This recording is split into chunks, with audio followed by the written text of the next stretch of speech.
किसी ने पूछा कि भगवान की शरण क्यों लेनी चाहिए और शरणागति के सूत्र क्या हो सकते हैं, शरणागति में क्या क्या सावधानी रखनी चाहिए। विजय सिंह, आपने कहा कि शरण क्यों लेनी चाहिए। बरसात होती है और बरसात में निकलना हो तो हम लोग क्या करते हैं? बोलो, क्या लेके निकलते हैं? बरसात से बचने के लिए जैसे हम छाता लेकर के निकलते हैं, वैसे ही संसार की इस दुनिया में हो रही विपदाओं की बरसात से बचने के लिए अपने परमात्मा की छत्र छाया लेकर के निकलना चाहिए।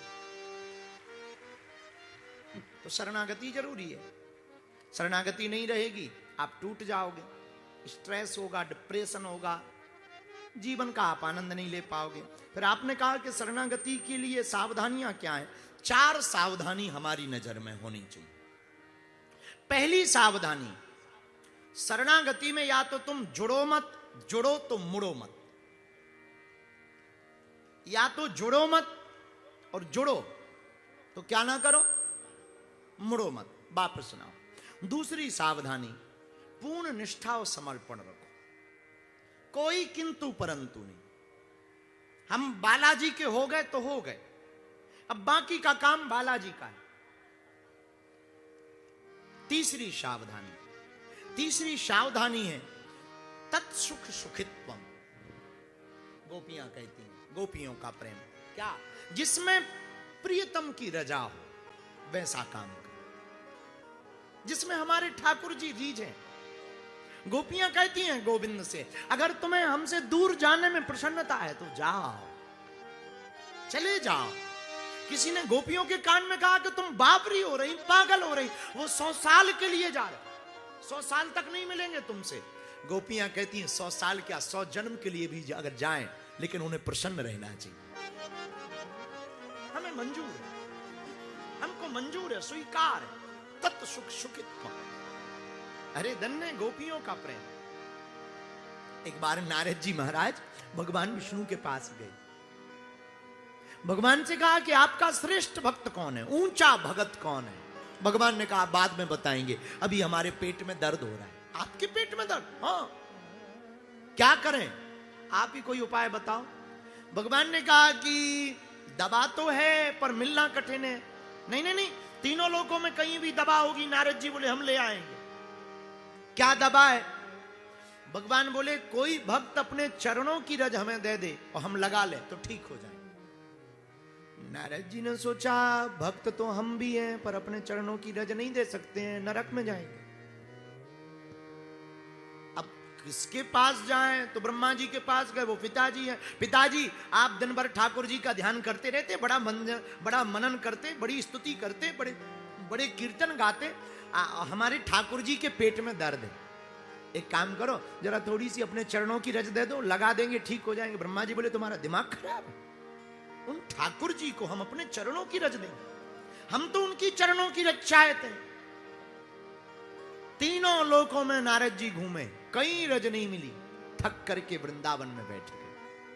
कुछ गोपियां वहां से निकल रही थी, नारद जी अपना पीतांबर से हवा कर रहे थे, पसीना में लथपथ। गोपियां वहां से निकली, क्या बात है देवर्षि, आपका मुंह बड़ा लटका हुआ है, बड़े थके लग रहे हो, कोई बात हो गई है, कोई टेंशन हो गई है, कोई कारण है? गोपियों ने पूछा। नारद जी बोले मत पूछो। नहीं नहीं बताओ ना।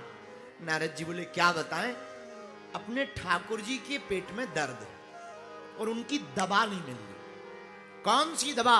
और ठाकुर जी के पेट में दर्द? हाँ दवा तो है पर वो मिल नहीं रही। कौन सी दवा? नारद जी बोले ठाकुर जी ने कहा था कोई भक्त अपने चरणों की रज हमें दे दो, हम वो लगा लें तो ठीक हो जाएंगे। अब भला कौन भगत अपने चरणों की रज देगा? गोपियों ने आओ देखा ना ताओ, तुरंत पैर मल मल करके कहा पीतांबर करो, एक एक मुट्ठी उठा करके रज को दे दिया, पैर को मल मल करके। नारद जी बोले अरे बाबरी हो गई, पागल हो गई, तुम्हें पता है ये रज किसको लगानी है? ठाकुर जी को लगानी है, उनके पेट में लगानी है। तुम अपने चरणों की रज लगाओगी नरक जाओगी। गोपियां कहती हैं एक बार नहीं, अगर हमें 1000 बार भी नरक जाना पड़े तो हम तैयार हैं, पर हमारे ठाकुर को ठीक रहना चाहिए। हमारे गोविंद को ठीक रहना चाहिए।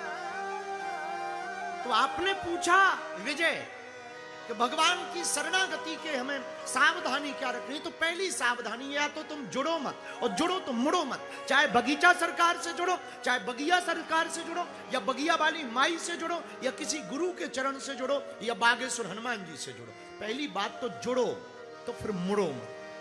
दूसरी बात, पूर्ण निष्ठा रखो, कोई किंतु परंतु नहीं। तीसरी बात, जो प्रियतम को प्रिय हो वो करो, तत् सुख सुख मंग, गोपियों की तरह।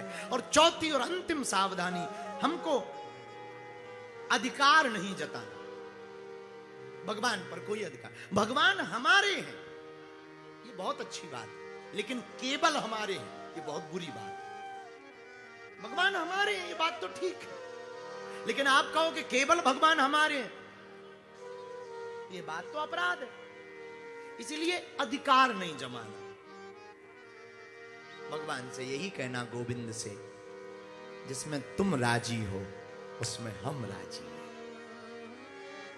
जिसमें तुम्हारी प्रसन्नता है उसमें हमारी प्रसन्नता है, जिसमें तुम प्रसन्न रहो उसमें हम प्रसन्न रहेंगे। और आपने कहा कि नाता क्यों जरूरी है? बहुत जरूरी है नाता जोड़ना। भक्ति का सिद्धांत बिना गोविंद से नाता जोड़े या बालाजी से नाता जोड़े पूर्ण नहीं हो सकता। हम पहले दिन से ही कह रहे हैं, आपने ठाकुर जी से जब तक कोई नाता नहीं जोड़ा ना, आपने गोविंद से कोई संबंध अपना नहीं जोड़ा ना, तो आप भक्त तो रहोगे, फिर वो भाव नहीं बनेगा। जब नाता जुड़ जाता ना, भाव बहुत गहरा हो जाता है। जैसे ऐसे समझो, कई बार हम लोग सुबह सुबह जब पेपर पढ़ते हैं और चाय पीते हैं, अखबार को पढ़ते हैं, तो कई न्यूज़ें ऐसी मिलती हैं, उसमें हम लोग चाय पीते जाते, न्यूज लिखी रहती है, अमुक अमुक जगह पे बम ब्लास्ट हुआ, 35 मरे। और हम लोग क्या बोलने लगते हैं? 35 नहीं 40 मरे होंगे, झूठ लिखा है, कम लिखे। लेकिन उसी लिस्ट में कोई अपने का नाम मिल जाए तो चाय छूट जाती, तुरंत खड़े हो जाते। बहुत न्यूज़ें पढ़ी, पर इस न्यूज को पढ़ करके आप इसलिए आश्चर्यचकित हो गए कोई अपना है। ऐसे ही भगवान की भक्ति तो आप बहुत करो, पर कोई संबंध नाता आपका जब जुड़ जाएगा ना, और उस नाते से आप अपनी भक्ति को करोगे, तो आपका भाव और प्रबल हो जाएगा, और आप भी उस संबंध को निभाओगे, और हमारे बालाजी और गोविंद भी उस संबंध को निभाएंगे।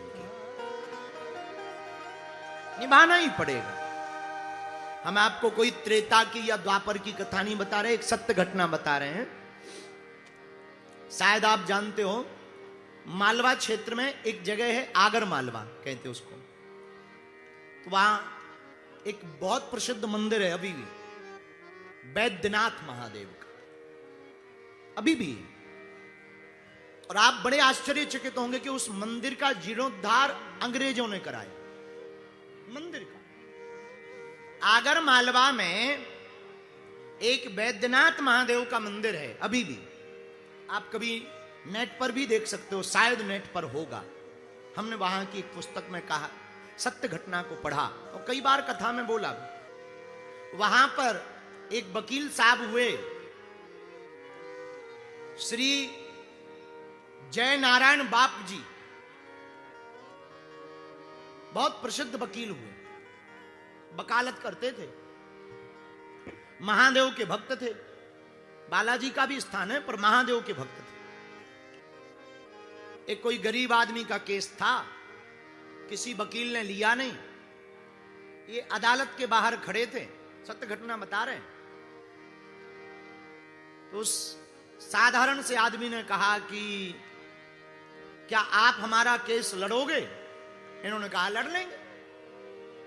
माला वाला, तिलक चंदन रुद्राक्ष की माला वाला पहने देखा, तो उस गरीब आदमी ने कहा कि साहब पैसा ज्यादा है नहीं है, एक कोर्ट में हम मुकदमा हार गए हैं, अब ये जिला डिस्ट्रिक्ट कोर्ट में हम आए हैं, इसके बाद हमारी क्षमता नहीं है। इन्होंने बड़ी फाइल को 2-3 बार पलटा, बड़ी ताकत के साथ कह दिया कि आप तो घर जाओ, हम ये केस जिता करके तुमको देंगे।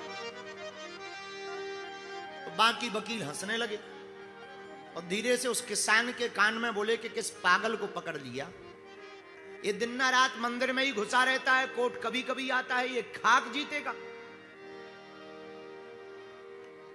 बड़े भक्त थे वो श्री जयनारायण बाप जी। पेशी लड़ते लड़ते 2-3 साल हो गए, केस लड़ते लड़ते। जिस दिन फैसला था तो किसान तो सुबह से ही पहुंच गया, विपक्षी वकील भी पहुंच गया, और जयनारायण जी की आदत थी कि जब तक रोज रुद्राभिषेक ना कर ले तब तक ये कोर्ट नहीं जाते थे। आज बड़ा टाइम लग गया, भक्ति में इतने डूब गए कि आंखें बंद कर ली, 12 बज गए। अब तो बाकी वकीलों को, किसान को लगा कि अच्छे पागल को हमने अपना मुकदमा दे दिया, वो मंदिर में बैठे हैं, इधर मुकदमा स्टार्ट होने वाला है। जज साहब ने इशारा किया, दरवाजे पर लगे पहरेदार ने पुकार लगाई। अब तो किसान ने दौड़ लगाई कि जेल जाने से बेहतर है, हम तो सोच रहे थे कि भाई इज्जत बरी हो जाएंगे, अब भाई वकील ही साहब नहीं आए तो जेल जाना होगा, घर भग लो, कम से कम जेल तो जाना ही है, घर वाली से मिलने, बच्चों से मिलने। सो किसान भाग गया। इधर अंदर जब पहुंचे, ये यहीं बैठे रहे। बाबा ने सोचा, सत्य घटना बता रहे, आप कभी भी वहां जाकर के अभी भी पढ़ना।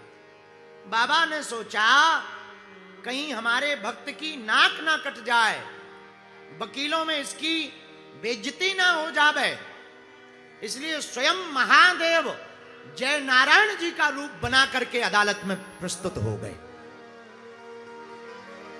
स्वयं साक्षात महादेव, और उन्होंने मुकदमा लड़ा, विजय हुई और हस्ताक्षर किए। जब इधर जय नारायण जी पूजा से उठे और इनको होश आया, अरे आज तो फैसला था, भागे भागे कोर्ट गए, तो सब वकील हाथ मिला मिलाकर बधाई देने लगे। विपक्षी वकील बधाई देने लगा, तो ये बोले किस बात की बधाई दे रहे? तो विपक्षी वकील ने कहा, हमने आज तक बहुत बहस की, पहली बार तुम्हारे मुंह से ऐसी बहस सुनी है, आई प्राउड ऑफ यू जय नारायण जी।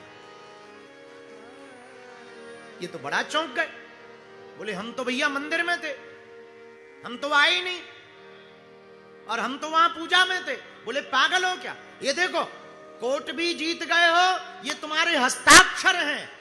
जैसे इन्होंने हस्ताक्षर को देखा, आंखों से आंसू आ गए कि हम वहां पूजा में बैठे रहे, हमारे बाबा से रहा नहीं गया, तो बाबा ही रूप बना करके यहां कोर्ट में आ गए। उसी दिन से इस्तीफा दे दिया, अब कोई मुकदमा नहीं लड़े।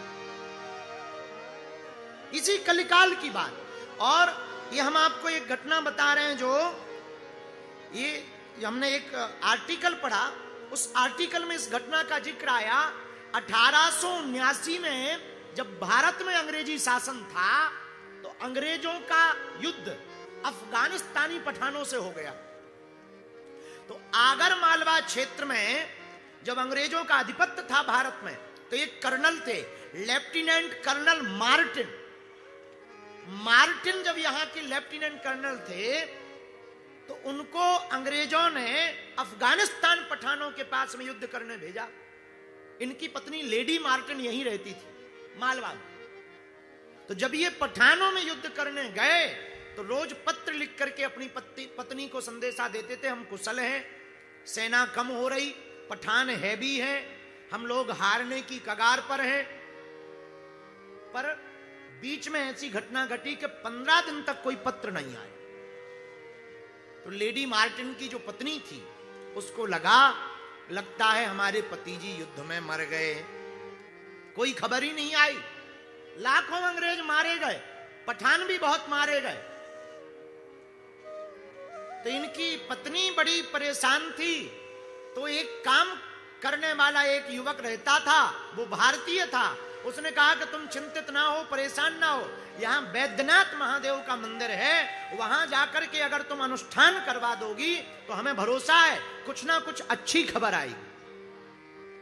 तो वो लेडी मार्टिन घोड़े पर बैठ करके वैद्यनाथ मंदिर गई। बिल्कुल सत्य कथा बता रहे हैं। वहां उसने लघु रुद्री का अनुष्ठान करवाया,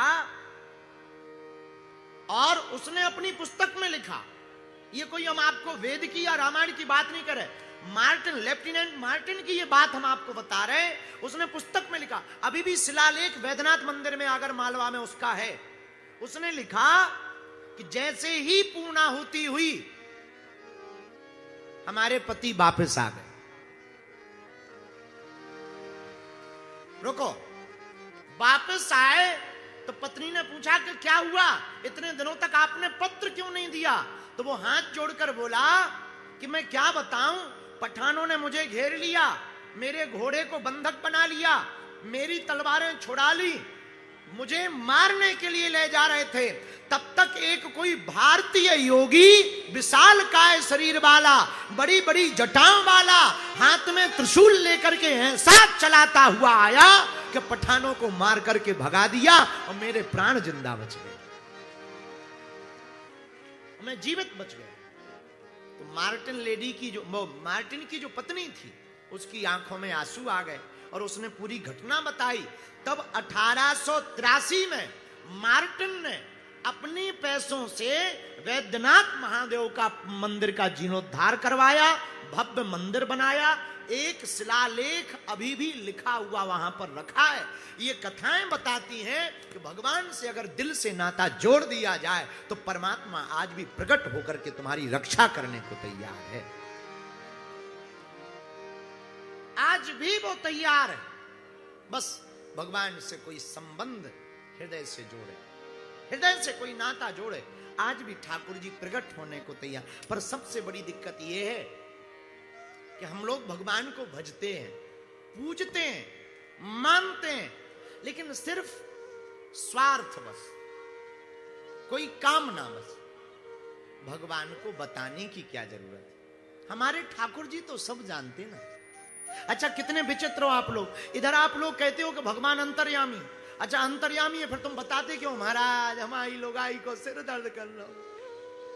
अब अंतर्यामी है तो उन्हें पता भी है तुम्हें दिक्कत का है, वो जानते भी हैं।